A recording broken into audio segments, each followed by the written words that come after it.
Personal na binisita at ginawaran ng parangal ni Police Brigadier General Jack Wanki, Regional Director ng Police Regional Office 6, ang isang sugatang pulis sa naging armadong engkwentro sa Negros Occidental.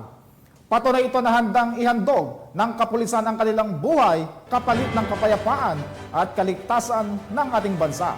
Yan ibabalitang hatid ni Patrolwoman Justin May Halyores.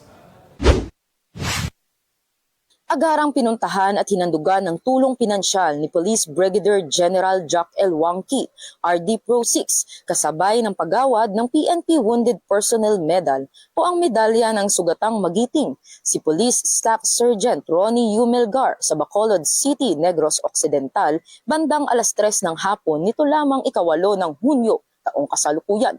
Nasugatan si PSSG Melgar sa isang armadong engkwentro laban sa mga sospek sa barangay Magtikol, Toboso, Negros Occidental habang isinasagawa ang anti-illegal drug operation. Pinuri ni Police Brigadier General Jack L. Wanki ang dedikasyon at commitment ng mga operatiba ng Toboso Municipal Police Station at ng buong pwersa ng kapulisan sa rehiyon sa kanilang kampanya laban sa illegal na droga.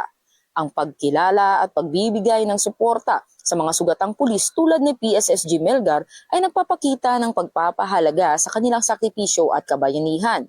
Patuloy na pinapakita ng mga pulis sa Western Visayas ang kanilang katatagan at dedikasyon sa paglaban sa iligal na droga at kriminalidad para sa mas maliwanag na kinabukasan tungo sa bagong Pilipinas. Mula rito, sa Police Regional Office 6, ako ang inyong PNN correspondent, Patrolwoman Justin May Halyores, alagad ng batas, tagataguyod ng balitang pulis. Maraming salamat Patrolwoman Halyores at